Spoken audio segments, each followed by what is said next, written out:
Hello, everybody. It's time once again for Before You Buy, the show where we review products using our entire TWiT staff. Coming up, a look at two new cell phones. Yes, the camcorder is alive and kicking. Sarah Lane takes a look at this Sphero ball, and we're going to review the latest Samsung TV with apps. It's all next. Make sure you watch Before You Buy. Netcasts you love. From people you trust. This is TWiT. Bandwidth for Before You Buy is brought to you by Cachefly at CACHEFLY.com. Before You Buy is brought to you by Stamps.com. Buy and print official U.S. postage for any letter or package with your own computer and printer. For a $110 bonus offer, including $55 free postage, visit Stamps.com and use the offer code Before You Buy.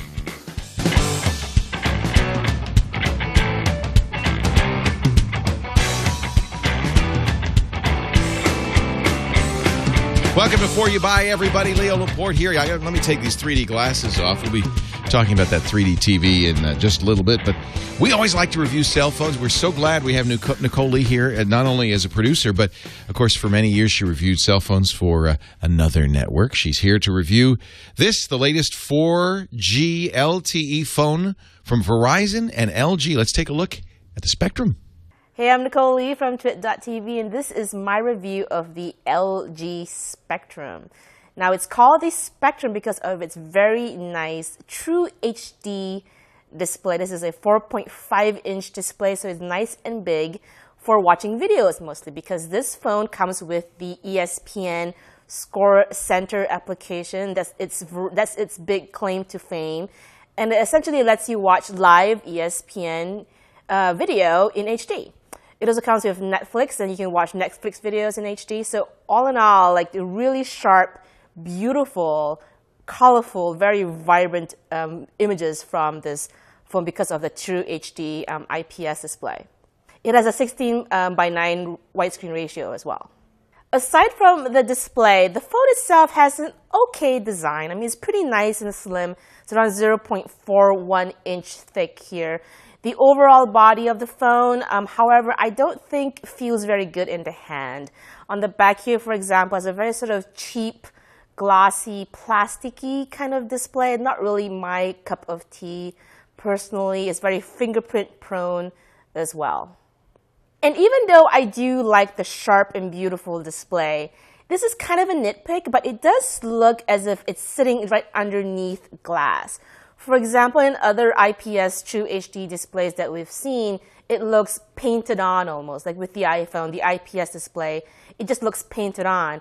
But with this, you still get the feeling of a piece of glass sort of sitting above the display. Kind of a nitpick, but a little thing I noticed. Underneath the display, you do get the usual Android shortcut keys like the menu, home, and back keys. There is no search key because when you long press the menu key, that essentially brings up the search function. On top of the phone, you do get the usual headset jack, the charging USB jack, as well as the power or screen lock button. Above the display is the 1.3 megapixel front-facing camera, and on the back is the 8 megapixel rear-facing camera, of course. It has an LED flash as well. Now let's talk about the UI of the phone. I have to say, in terms of all the Android skins, the LG skin is not my favorite. It just seems kind of cartoony, just not really my favorite UI, as well as the application menu screen is just not very refined. As you can see here, the apps are all categorized into these sort of nebulous categories like communication, HD, Verizon Wireless, has a bunch of apps, for example. It just seems kind of arbitrary. For example, the Amazon Kindle app is in the Verizon Wireless category. That doesn't really make any sense to me at all. So I'm not a big fan of the UI, and if you're into the whole rooting thing, I would definitely recommend you root this phone to get the UI that you want out of it. Also, kind of a downside is that the phone ships with Android 2.3 Gingerbread. That's kind of a downer just because a lot of phones are coming out with ice cream sandwich these days, and I just would like to see that in new phones coming out from Verizon right now. Another cool aspect of the phone is that it is DLNA compatible. What that means is that It is compatible with any other DLNA equipped device in your home. So if your TV has DLNA in it, you can just stream whatever's on your phone to your big screen TV. A few words about the camera quality. The 8 megapixel camera, I have to say, it's pretty good. I mean, it comes with a 16 gigabyte micro SD card, so you do get decent storage out of that. But we definitely would recommend a little bit more storage for those who take a lot of pictures. The camera app, it's really fast autofocus. Just all you have to do is just tap it really quickly, and it just take photos in barely a second, a split second almost. So it's really fast autofocus, really fast shutter time. The image quality is pretty good, pretty detailed, very sharp, very vibrant. The colors were not exactly true. I mean, if you're kind of a photography buff, you'll notice it, especially in low light situations. It gets kind of hazy. So it's not the best camera in the phone. I mean, it's a good camera phone, but whether it's the best camera we've seen in phones, it's not really up to the standards that I have anyway.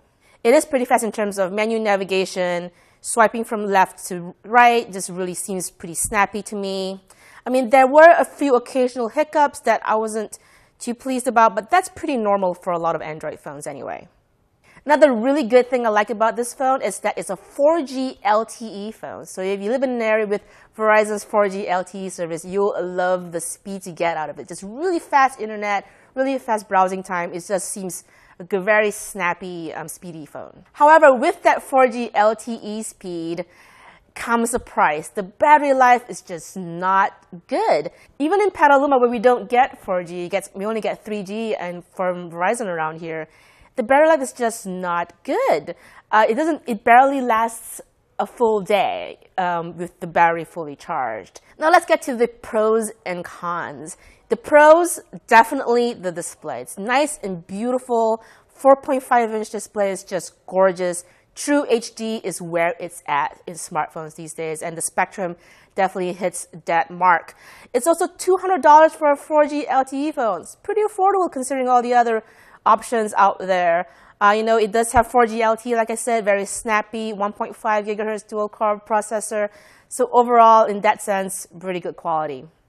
Now we come to the cons. I have to say the phone has a very plasticky hardware feel that I'm just not into. That's a personal thing on my part. In the LG user interface, it's just too cartoony and just not very refined. Kind of not my cup of tea in that sense. In conclusion, I would definitely say try for the LG Spectrum. The display is beautiful, but the battery life is just too bad for me.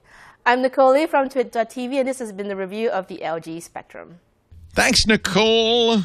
All right. Did you know that there still is a market for camcorders? Most of us now shoot video with our smartphones. We've got those capabilities. But we got our own Chad Johnson to review this new camcorder, the HMX Q10 from Samsung. Let's take a look. Hi, my name is Chad Johnson with TWiT.tv and Before You Buy, and I am reviewing the Samsung HMX Q10. Let's start off this review with the hardware. This camcorder has a 2.7-inch touchscreen display. It also has connections for an AV out, HDMI out, and a USB out. And then there is a power DC in. And those are the only connections on the entire camera. When I first picked up this camcorder, the one thing that I was very surprised about is I didn't know actually which way was up and which way was down. It's so cylindrical. And Samsung has thought of this, and in fact, you can actually use it either way. So this is a camera that can be used technically upside down or right side up. And all the menus actually flip depending on which way you're pointing the camera.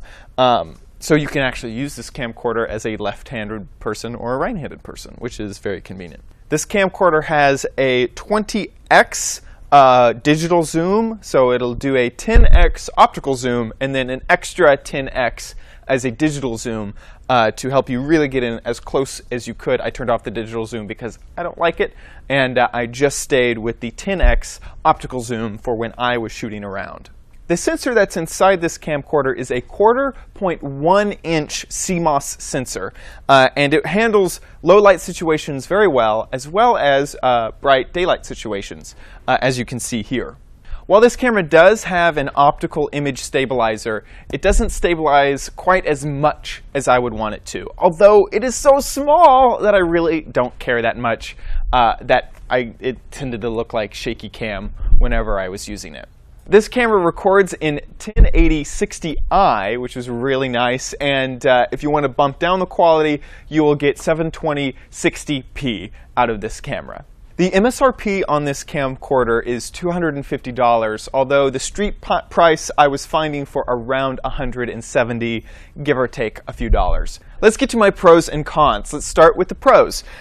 Obviously, this is super tiny. I could put it into my jacket pocket, carry it around with me. I didn't notice that it was in my jacket pocket, and I could pull it out and use it whenever. The other pro is that the image quality was really good. It records in full 1080i resolution, and I was very happy with the product. And finally, it was very responsive. I was worried about using a touch screen on this camera, but every time I pushed a button, it was very responsive and it would respond quickly to my touch. The cons with this device are that the mic is built in, and it wasn't the best quality mic, and because it's built in, I could hear when I would rock the toward and wide button back and forth. And so you kind of get a plasticky sound through the mic, which was not desirable. Also, shaky cam would happen a lot. I know that's not the technical term for it, but it was very hard to keep my video stable when it's this small and my hand tends to shake when I'm shooting. Also, this camera took a little bit longer to focus on things than I wanted. Because I don't have any physical control over the focus other than going into manual mode and touching the screen to focus. It was very disappointing that the focus on this camera wasn't quite up to snuff. Buy, try, or don't buy for the Samsung Q10? I'm going to say buy. I really, really enjoyed using this camera. In fact, to the point where I really don't want to give it up. It was small, I could take it wherever I wanted, and the video quality was great. So if you're in the field for this type of camera, absolutely buy. Thanks for watching. I'm Chad Johnson with TWiT.tv, and before you buy, see you next time. Wow, $250. I have to say, that's an amazing price. I remember, for a long time, camcorders are at least $1,000, and these things are half the size and twice as good. So, good price for that Samsung camcorder. We're going to come back in just a little bit with some quick reviews of the Galaxy Note. The AT&T version is finally here, and Sarah is going to play with these balls. But first, I want to talk about Stamps.com. The post office is about to raise the price of stamps. Post offices are closing. One thing you can always guarantee, there will be a line when you go to get those new stamps. I don't have to worry about it because I bring the post office to me with Stamps.com. If you're on a PC or Mac, Stamps.com lets you print official U.S. postage right from your computer and your printer. You don't need any special ink. You don't need a postage meter. You just need Stamps.com. You could print shipping labels for any kind of package. And it's great, no matter what size the package is, the post office comes and picks it up for you, either on the mail carrier's regular route, or you can even schedule a free pickup. And you get discounts with Stamps.com you cannot get at the post office. 15% off priority mail, 21% off express mail. It's great for an eBay seller, an Amazon seller. Print those forms automatically and just get it out the door. Even better if you ship internationally. Those international forms and the international postage can drive you crazy, but Stamps.com does it all automatically. It even fills out the forms for you. And if you use QuickBooks, it'll use your QuickBooks address book for invoices and everything else. I'll tell you what, Stamps.com is so great, but I don't even have to tell you, I don't even have to sell it to you, because you can try it for free right now, a special no-risk offer just for you, the folks who listen to Before You Buy. You go to Stamps.com. Before you do anything else, don't click that $80 deal. I got a better deal for you. Click the radio microphone at the top there, and you'll get a $110 bonus offer. Just type in Before You Buy. A $110 bonus offer. That includes a digital scale that's really handy. It's USB, plugs right into the computer, so you always have exactly the right postage. They're even going to give you $55 worth of free postage. Now that is a great deal. Look, this is literally a no-risk trial. You've got nothing to lose. In fact, the only thing you have to lose is not doing it. Stamps.com. Click the microphone before you buy. We thank Stamps.com for making Before You Buy possible. So I gave you my review a few episodes back of what the phone I'm still carrying, the Samsung Galaxy Note. I love it, but I reviewed the GSM unlocked version, the international version. It's now out on AT&T. So the AT&T version is just as big. It's still a monster phone, but it's got some different buttons, and it's LTE. Where Tony Wang's going to review it in a second. Before he does, Sarah Lane takes a look at this. It's called Sphero. Sarah? Hey everybody, Sarah Lane from TWiT TV here, and I have a little fun toy for all you remote control enthusiasts. It's called Sphero, and it looks like a simple little ball that's sort of lit up, except that it has a brain. Well, actually, it doesn't really have a brain. It's my brain that's controlling it from my iPhone here. This is a remote-controlled, battery-operated, Bluetooth-connected little ball that is surprisingly hard to figure out how to navigate. I have sort of the representation of the ball here on my app. I also have these little boost buttons. With a boost button, you can really get going. So the deal with Sphero is that it's $130 for the ball, and then the power adapter. When it's sitting in here, it'll just charge wirelessly. But the cool thing about Sphero is it's not just about this device, it's all the apps that you can use. There are several apps. There's the Sphero app in general, that's the one that I just showed you. Then there's also Sphero Drive. It's almost more of like a car racing type of a thing. There's Draw and Drive. That's you are drawing on your iPhone, iPad, or Android device interface. There's Sphero Golf, where you can actually play the game as if it's a golf interface. And then there's Sphero Cam, which there's no cam actually on Sphero itself, but it's a camera that would be integrated into the app so that if you were, I don't know, playing an office prank or maybe with your kids or maybe with a pet, it's kind of fun to be able to record the session. For $130, this seems really steep to me. However, remember that all of those apps are free, so it's like you're getting 5 games in one. And if you're the kind of person who's going to take the time to learn the little nuances of how this little ball reacts to apps, and again, this works on iPhones, iPads, Android devices, so it can be used with a variety of different systems. It's fun. I would not buy this, but I'm also really bad at remote controlled anything, so if you're better than me, you might actually really, really enjoy this. Fun for the whole family and friends. For TWiT TV, I am Sarah Lane for Before You Buy. I'm Tony for TWiT.tv, and today I'm here with the Samsung Galaxy Note.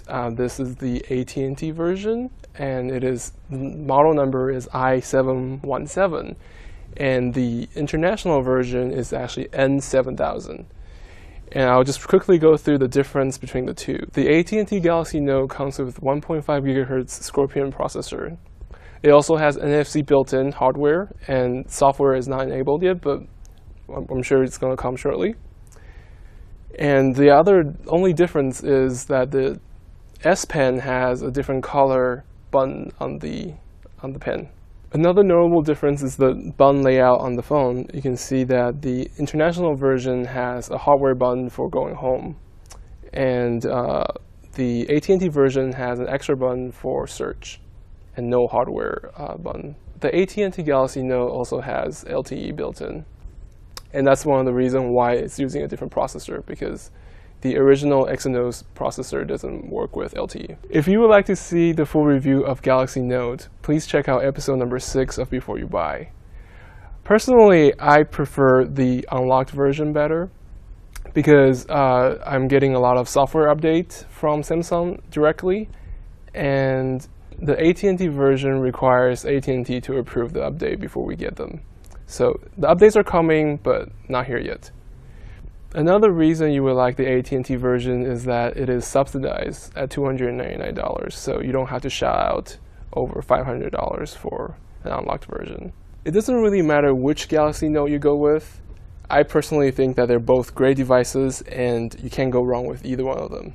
I'm Tony Wang for TWiT.tv, and thank you for watching Before You Buy.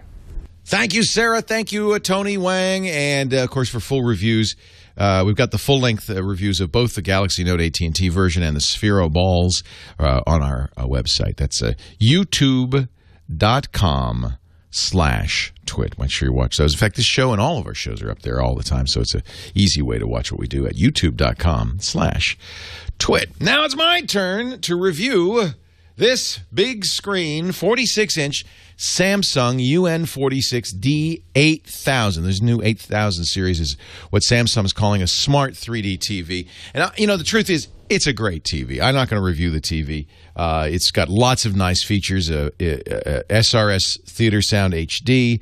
It's full 1080p. It does 2D and 3D with active glasses. These comes with a pair of active glass, actually 2 pairs of active 3D glasses. It's got an eco light sensor, a monitor to measure the intensity of the light in a room, so it actually adjusts automatically. Ultra clear panel. I'll tell you what, we've been enjoying this all week, and the screen is beautiful. The bezel is very thin. It's got a gorgeous stand, brushed titanium with a swivel stand. All of that I'm going to give you. But what we really want to talk about, because this is brand new, is this apps platform. And, of course, you're going to see a lot of television manufacturers putting internet connections on their TVs and putting some sort of apps interface. So let's talk a little bit about that, because that's what's unique to this television. It comes with an unusual... Let me go to the Smart Hub. That was a good picture, though. You admit that. Here, let me show you the remote. This is the Samsung remote. Now, it's a little bit bigger and thicker, as you can see. Kind of a standard remote on one side with the channels and the volume and all of that. And a few extra buttons that are dedicated to the Smart Apps Hub. But this is really where it's different. It's got a full QWERTY keyboard on here, an arrow and mousing capability. This little tiny bit actually works as a mouse, and buttons dedicated to the Smart Hub. So you'll be using this remote a lot. Thicker and heavier than a traditional remote, but not much bigger. Let me press the Smart Hub button. We'll get to the Smart Hub screen. And you can see right away, this looks somewhat similar to screens that other companies have come up with. Apple, Logitech's review, the Google TV, the Roku box. There are more icons because there's a lot more going on. First of all, we've got picture-in-picture here, so you continue to watch your TV. You could turn that off and on. They've got a special Your Video section, which I kind of like. This is connected to a number of different services, Cinema Now, Vudu. So what you can do is use this to search for content, videos, movies, that kind of thing. And let's say you want to watch Man on a Mission, Richard Garriott, who is, of course, Lord British and his trip on in the Russian space ship, information, director's cast, and a watch button. Now, Samsung's not selling this directly. Cinema Now has it for $6.99 for rental and standard def. Vudu has it for $5.99 in standard def rental. Blockbuster does not have it. All three of these are connected in. I notice there's a lot more room. I guess in time Samsung will add more vendors to this, but that's the kind of the special video hub that lets you watch movies, TV shows, get recommendations from friends. That's one of the things that's kind of interesting about this. There's a lot of social built into this. You can have a Twitter screen scroll across. Of course, it's got Hulu. It's got Netflix. I'm loading up Hulu Plus. I'm not going to load it right now. But you do have Hulu Plus on here, which is something the Google TV doesn't do. This is Samsung's own proprietary platform, not Google TV, not anything else. I would guess running on Linux, but I'm not sure. The Netflix app looks exactly like the Roku Netflix app. It is not a special version of that app for the Samsung TV. In fact, you can develop other apps. There's an app store, and there are a lot of apps available. We're working on our own app for the Samsung platform. It's a little different from everybody else, and it's a new platform. So here's if you use Netflix, you'll recognize this immediately, the Netflix interface. This is exactly the same one that you'll find on a Roku box. Let me go back to the Smart Hub. Yes, I want to exit Netflix. Thank you. And show you a few more things. Smart Hub does contain a lot of settings and controls, not just channels. These are the recommended channels. There's HBO Go. That's kind of interesting. You might say, well, if I have this TV hooked up to my cable box, I don't need HBO Go. But I guess if this were in a bedroom where you didn't have cable, you just had the internet, you could watch HBO Go. One little word of warning, you have to be an HBO subscriber and log in through your cable company, and not all cable companies are supported. In fact, I was surprised to see that my cable company, Comcast, was not supported. So, which is odd because Comcast is, in fact, believe it or not, supported on my HBO Go on my iPad and iPhone. So apparently the list of, you should probably check before you rely on this, the list of supporting cable companies is different on the Samsung TV than it would be on a remote platform. Let me see if this will launch. This is the Social TV Hub, and it crashed, and it has been doing that.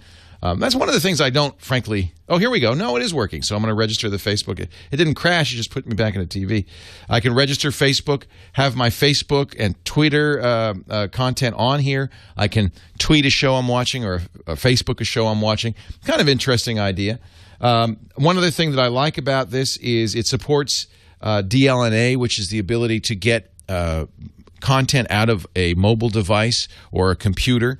They call it All Share. That's the Samsung name for DLNA. And if you have a Samsung phone, you'll be able to, although we haven't been able to get it working. We're on the same Wi-Fi network, but it's not seeing the phone. But in theory, anyway, you'd be able to play any content that's in your phone, music, photos, or video from the phone to the TV. DLNA is the kind of standard-based version of Apple's AirPlay, and it's pretty much the same technology, but as others have pointed out, unfortunately, it's not quite as easy to use or quite as automatic as Apple's AirPlay technology. There's a schedule manager. You can control settings and sources from here, and you can see, I'll just scroll through it. There's quite a few apps that it comes with, and there's more available all the time. A little bit sluggish response from the remote control. That's not unusual on these kinds of boxes. There's Vudu, Time TV, Fandango, Major League Baseball, NHL. Kind of the same, the usual suspects that you'd see on other platforms like this. I'll have to say, the pros on this is it's integrated into the TV. The TV now has Ethernet and Wi-Fi capability. I had no trouble getting it on a WPA2 protected network. It supports all the encrypted protocols. And it was fairly easy to do so. So if your needs are simple, Netflix, Hulu Plus, it's certainly going to get the job done for you. The negative, it had to update quite a bit when we first turned it on, and I imagine there will continue to be updates. It's a little unpleasant when you're trying to watch TV and you got to wait for the software to update. We found the response a little bit sluggish and the user interface a little bit ungainly. In summation, I would say Samsung, this is a first iteration of this. I think Samsung's done a decent job. Up to now, Samsung was using the Yahoo Widgets platform. But it is indeed a first iteration. And I'm going to say if you're trying to, it's a great TV. I wouldn't hesitate recommending it as a TV, but I cannot recommend, and I do give a not buy recommendation for the apps platform. I think this is brand new. Samsung's got a way to go. And because it's built into your TV, it's not as easy to upgrade. If you have an existing TV and you like your Roku, you like your Boxy Box or your Google TV, stick with that. This isn't a reason to upgrade yet, but I expect good things from Samsung. I think they've done some things right. The remote is good. In time, this is going to be a better platform. Just not enough to buy it right now. Chat room's asking me, does it have a browser? It does, and in fact, the browser does play Flash, so that's actually pretty handy. I'm not sure if it's a WebKit-based browser. I'm not sure what the platform is, but it does surf. The list price on this TV, $26.99. The Amazon price, about $1,740. So it's a little pricey. I think you're paying a little extra perhaps for the apps platform. Let's just go to YouTube. What do you say? And we'll show you how you can surf. It's looks a little bit like Chrome. It's a very clean interface, designed for the big screen, and I do believe Flash plays just fine. Oh, I navigated off it. Let's go back. There's kind of an interesting feature. You can press a button that turns this into a mouse that you just roll your fingers over, although I found it easier to use the arrows and the select button. The arrows just move the focus from button to button, and in most cases, this is just fine. There we go. Let's launch the video in a moment.